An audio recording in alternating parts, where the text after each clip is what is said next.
Thank you so much for watching Ielts Wala India, and you can see on your screen my screen recording of mobile from Instagram page.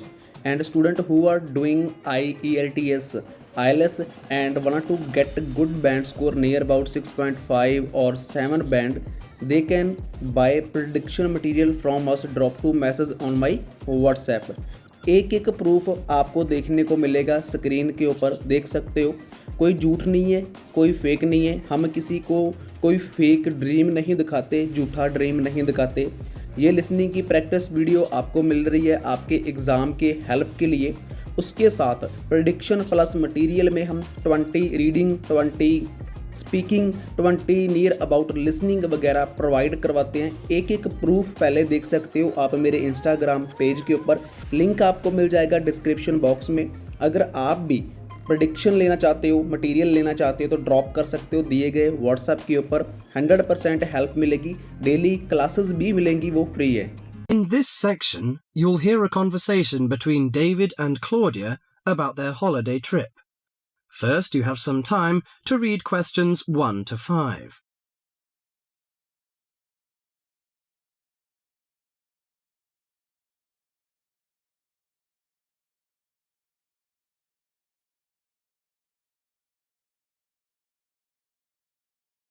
Now listen to the conversation and answer questions 1 to 5.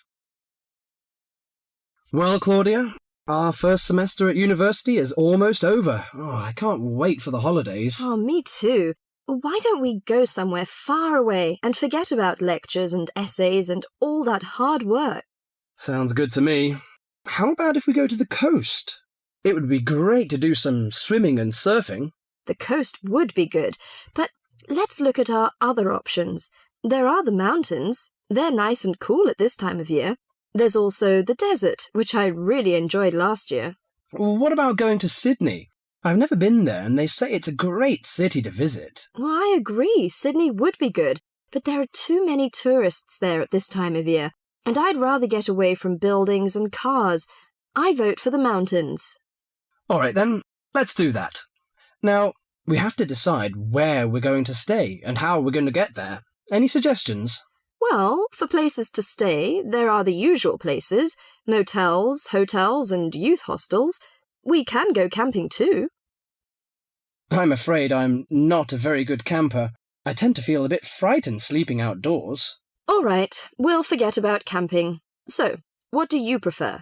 Well, since neither of us has a lot of money, I don't think a hotel or motel would be possible. How about a youth hostel? Oh, I'd rather not go to a youth hostel. They're cramped and noisy, and the person in the bed next to you might be a snorer. No, I think we should find a small holiday house to rent, and if we get a few more friends to join us, it will be really cheap. Okay. You know, it's the first time for me to travel to the mountains. What do you suggest to take? Mosquito net, I guess. Mosquito net is useful, but I don't want to add more weight to our luggage. So the insect repellent can do, I think. Besides, aspirins are necessary and some cold cure, in case we feel sick or something like this. Do you think we need binoculars and a camera? Well, it would be a good idea to take binoculars. As to a camera, I'm not very for it. I'd rather record the scenes in my mind. You're right. What about the money? How much do you think is enough, and how we should take it? I've learned from a friend about the cost. He told me that they spent about $480 for 1 week's tour, so I think $500 would be enough. We may need over $300 for the house. Have you got any traveller's checks? No, I haven't. But I've got a credit card and a saving card. Then take the credit cards with us. It would be more convenient to pay the house fees with a credit card.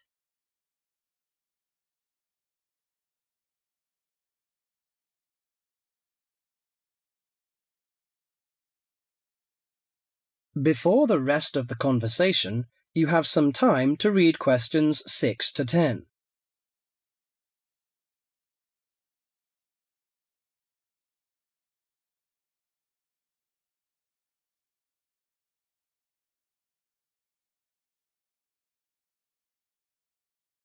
Now listen carefully to the rest of the conversation and answer questions 6 to 10. Oh, I nearly forgot the date. How long will we have before we have to be back here on campus? Under a week, I think. We'll leave on the 14th of April and come back on the 21st, because you know we'll start to study on the 22nd. Do you know the definite locations of some holiday houses? I suppose it would be nice if we book in advance. Yes. Look at this brochure here. It says that there are several holiday houses near the mountains. I prefer the one near the woods. It's situated right across the road from the rainforest park. That sounds good. We can easily go to the rainforest park then. Do you know what else we can do there besides visiting the park? I know that many people go there for bushwalking, but you need a good pair of walking boots, of course. Are there any dangers in the bushes? I'm a little frightened. In fact, there's no need to be nervous of the bushes, provided that you treat it with respect and common sense. Most of the animals and wildlife are gentle and harmless.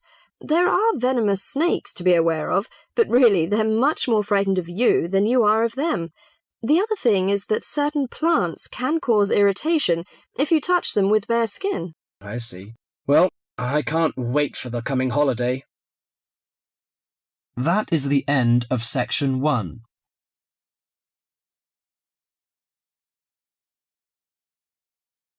You now have half a minute to check your answers.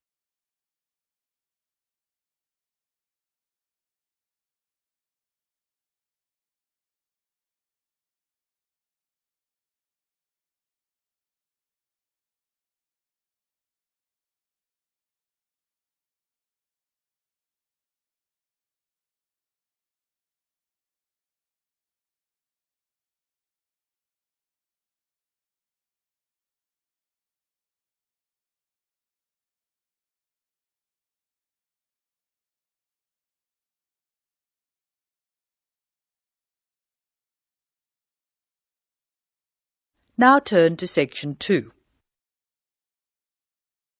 Section 2. You are going to hear a student arranging to transfer between English classes. She is leaving a message on the language department's answering machine. The student's name is Mei Lee. First look at questions 11 to 17.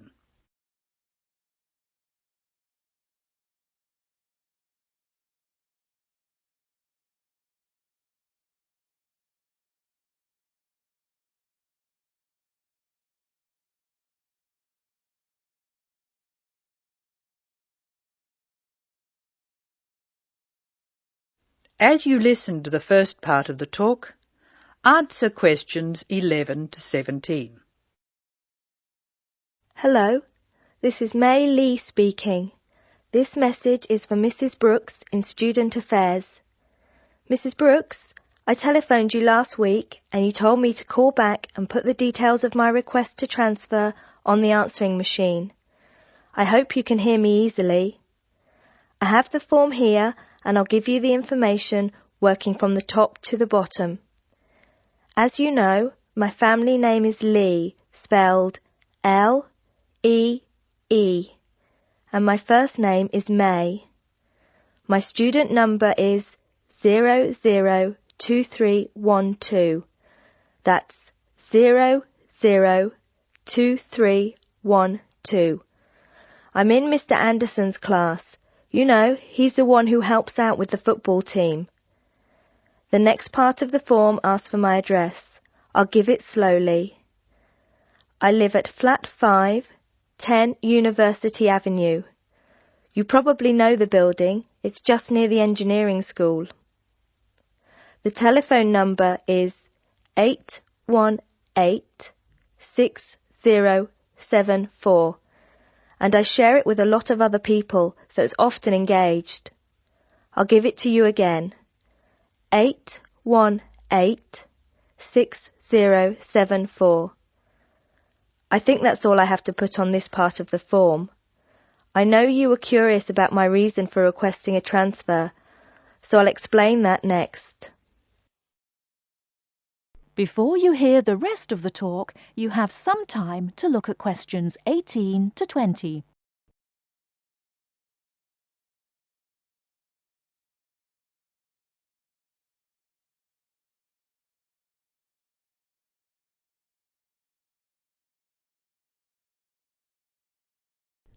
Now listen and answer questions 18 to 20.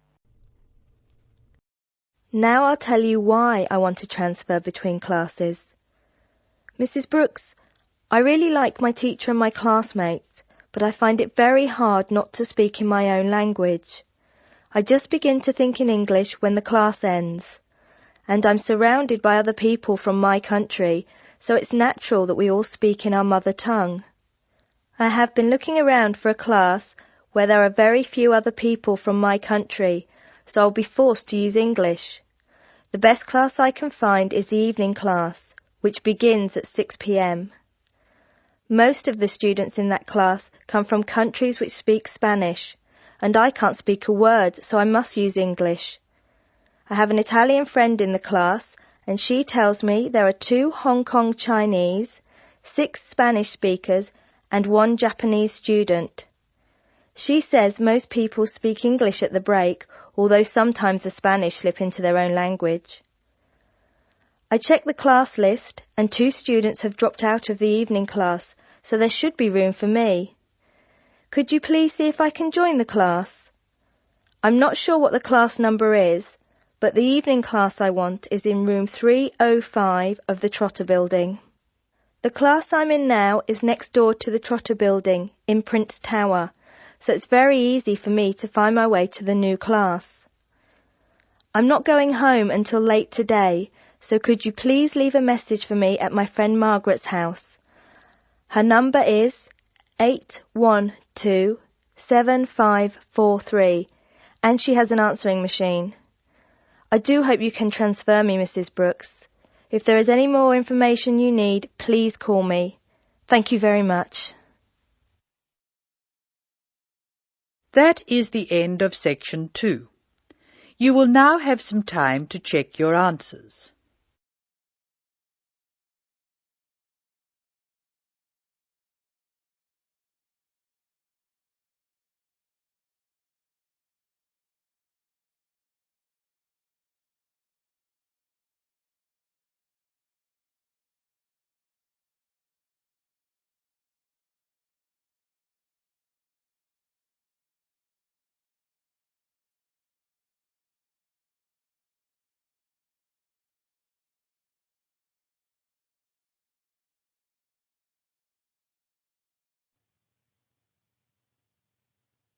Now turn to section 3.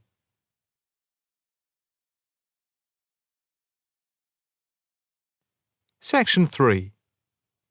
You will hear a female and a male student talking about the mock exams that they have just taken. First, you have some time to look at questions 21 to 25.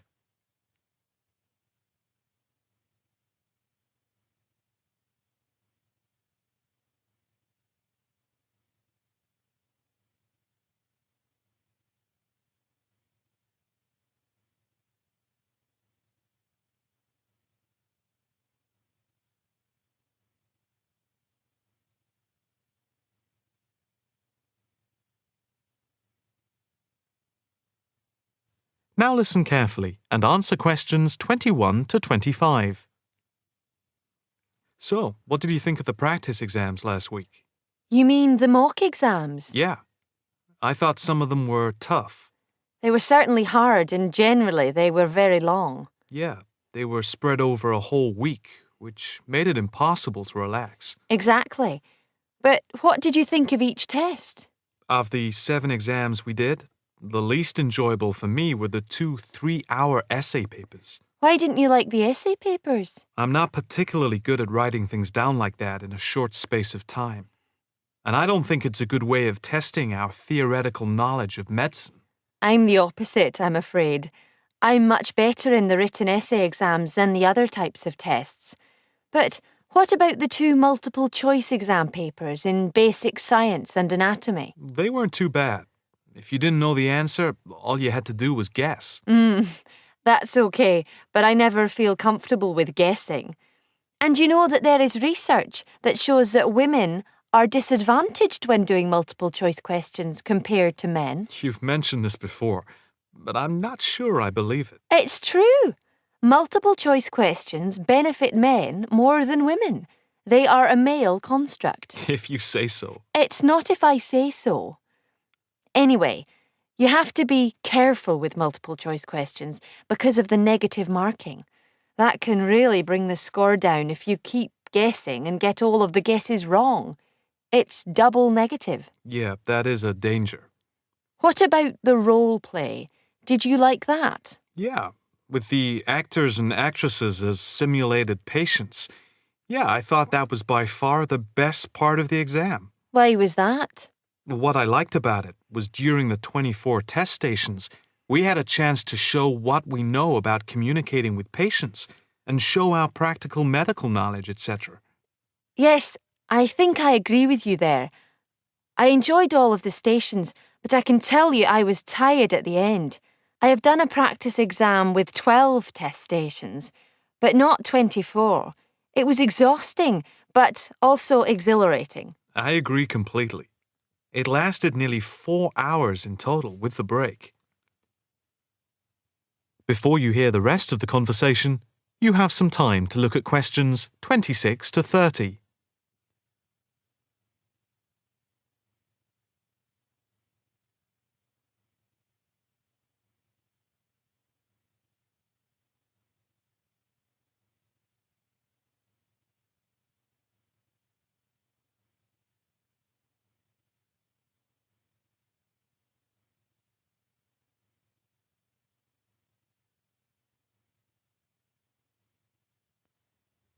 Now listen carefully and answer questions 26 to 30.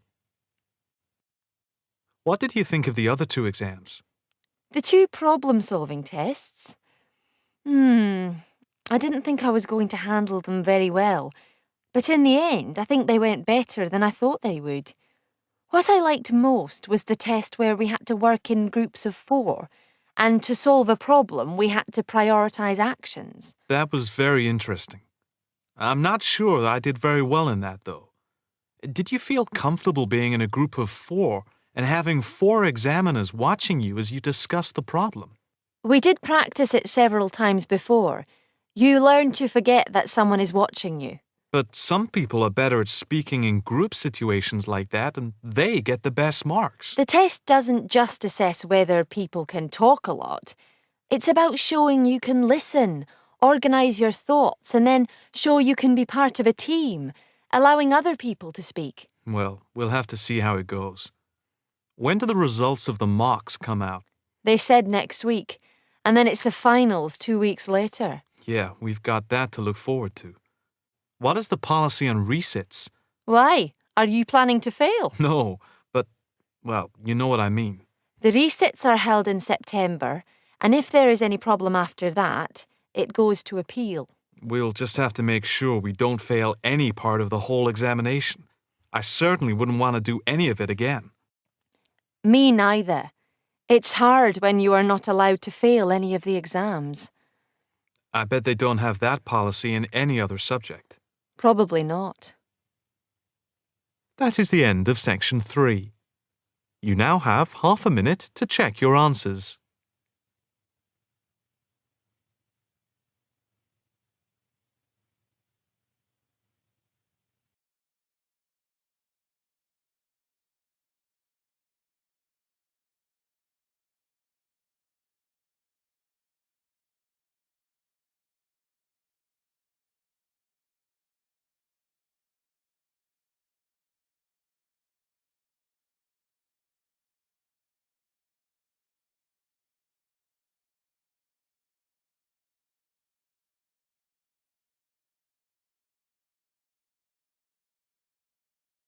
Section 4. In this section, you will hear a report about crime and punishment in the UK. First read questions 31 to 40.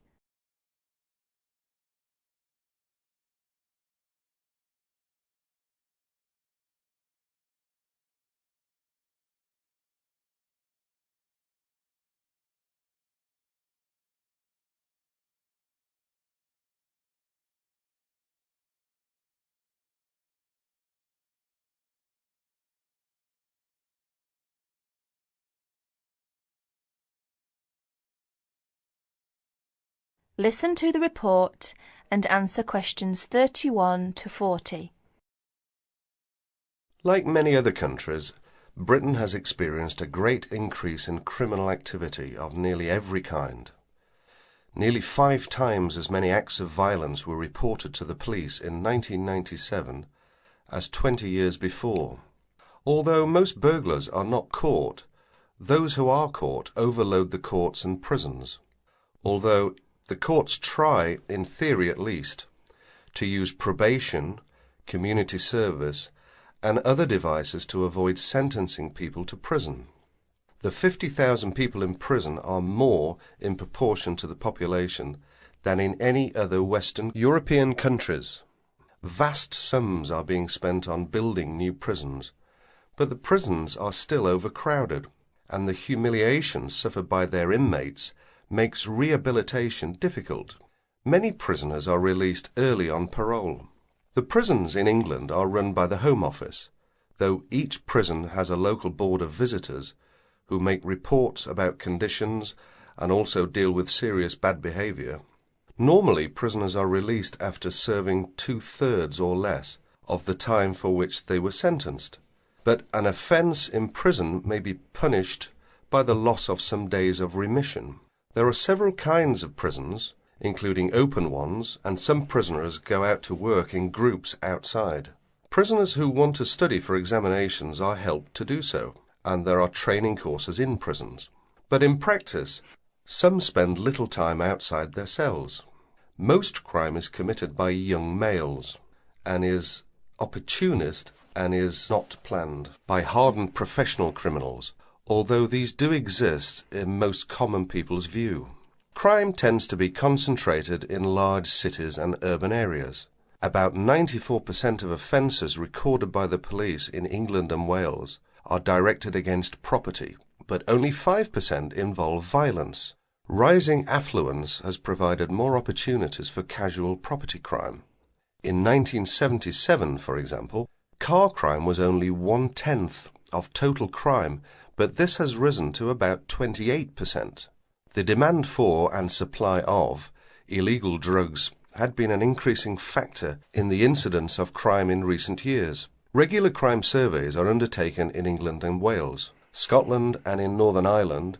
In 1999, a survey in England and Wales asked respondents for information about how crime had affected them in 1998. It estimated a total of 15 million crimes in 1998, the majority of which were against property. Violent crime accounted for only 5% of the total, while 36% involved vehicles, 9% were burglaries, and 30% other forms of theft. These surveys, the 5th of which is in progress, indicate that many crimes go unrecorded by the police, mainly because not all victims report them. That is the end of section 4. You will have half a minute to check your answers.